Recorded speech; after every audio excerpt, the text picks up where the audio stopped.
नमस्कार मंडळी. श्री स्वामी समर्थ म्हणावं की हा रेखा सहारा खाटूश्याम म्हणावं काही समजत नाही, कारण आजचा प्रवास काही तो असाच असतो. आपल्या मराठीमध्ये आहे, जर देवाचं बोलवणं आलं तर जावं लागतं, भलेही ते कसंही असो. तसंच आमचं काहीसं झालं. माझ्या मावशीला आणि मला खूप दिवसांपासून खाटूश्यामला जायची खूप इच्छा होती, पण तेवढा वेळ भेटतच नव्हता किंवा काय, तर ती इच्छा तशीच्या तशीच राहिली. पण असं बोलावं की ते बोलावणं आलं होतं, तर आम्हाला कळालं की भिवंडीमध्ये खाटू श्यामचं मंदिर आहे. मावशीने सगळी माहिती वगैरे काढली. मग आम्ही रविवारी सकाळी गेलो. आता प्रश्न असा आहे की हा मंदिर जो आहे ते खूप आतमध्ये आहे. भिवंडी एक्सप्रेस वरून तुम्हाला आतमध्ये यायला लागेल खूप, किंवा तुम्ही असं बाय रोड गेलात तर ओवळी गावातून जावं लागतं. आणि मूर्ती बघता खूप बरं वाटलं. पण एवढंच की तिकडचे जे पंडित आहेत ते मला खरं बघायला गेलं तर नाही आवडले, कारण ज्या प्रकारे ते वागत होते ते कुठेतरी मला चुकीचं वाटलं. ते भले माझं मत आहे, तुमचं वेगळं असू शकतं. पण जर तुम्हाला जायचं असेल खाटू श्यामला आणि राजस्थानला जायला भेटत नसेल तर तुम्ही इकडे नक्की जावा. हा मंदिर पण खूप सुंदर आहे. मूर्ती पण अक्षरशः खूप सुंदर आहे आणि त्या मंदिरामध्येच शिवलिंग आणि हनुमंत या दोघांचीही मंदिर आहे. आता तिकडे गेल्यावरती आम्हाला हे कळालं की भिवंडी एरियातच दिंडेश्वर महादेवाचं मंदिर आहे, जिकडे शिवलिंग अपने आप आलेलं. तर आता त्याच्यासाठी म्हटलं तर महादेवची मी भक्त असल्यामुळे की जायला तर पाहिजेच. आता प्रश्न असा की हा डोंगर होता खूप, हा जो मंदिर होता ना तो खूप वरती डोंगरावरती होता, खूप म्हणजे खूप.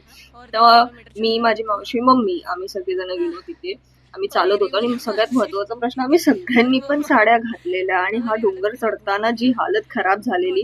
एकतर हा डोंगर पूर्ण जंगलाच्या मधून होता, आणि पण जी वाट होती, जो रस्ता होता तो खूप सुंदर होता. तुम्हाला असे गाई म्हशी दिसतील, खूप झाडं दिसतील आणि तिकडनं तुम्हाला ना पूर्ण भिवंडीचा व्ह्यू पण भेटेल. जे इंडस्ट्रियल सेक्टर आहे, जे नद्या आहेत ते सगळं भेटेल आणि असा काय तो व्ह्यू होता. आणि इकडे आम्ही खूप 2-3 तास चालल्याच्या नंतर हा मंदिर आम्हाला दिसत होता. तर अशा प्रकारे आम्ही दिंडेश्वर महादेवाच्या पायथ्याशी पोहोचलेलो.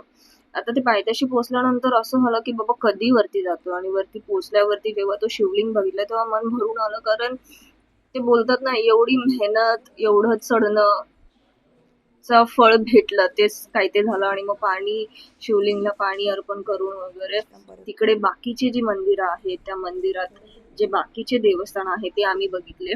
आणि खूप चांगलं वाटलं, कारण वरतून असं वाटत होतं की डोंगराच्या एकदम वरती आपण उभे आहोत, आणि तुम्ही तिकडनं पूर्ण भिवंडी एरिया किंवा तुम्ही तिकडनं पूर्ण हे बघू शकता. ते तुम्हाला पुढच्या क्लिप मध्ये दिसेलच, काय ते असं काही ते व्ह्यू होतं. आणि परत मंदिराच्या वरती पण एक टेरस आहे, तिथून पण काय व्ह्यू दिसतो. आणि हा मंदिराचा वरचा शिखर आहे, तुम्ही बघू शकता. जर तुम्ही भिवंडीमध्ये कधी गेलाच तर ओवळी गावातून थोडंसं पुढे तुम्हाला खाटूश्यामचं मंदिर भेटेल, आणि भिवंडी एक्सप्रेस हायवे क्रॉस केल्याच्या नंतर तुम्हाला हा दिंडेश्वर महादेवचं मंदिर भेटेल.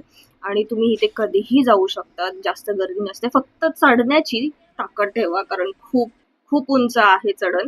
आणि तिथे हे जे आहेत ना ते ज्यांनी दिंडेश्वर महादेवचं मंदिर बनवलं ना त्यांची समाधी आहे. Stay tune for more videos.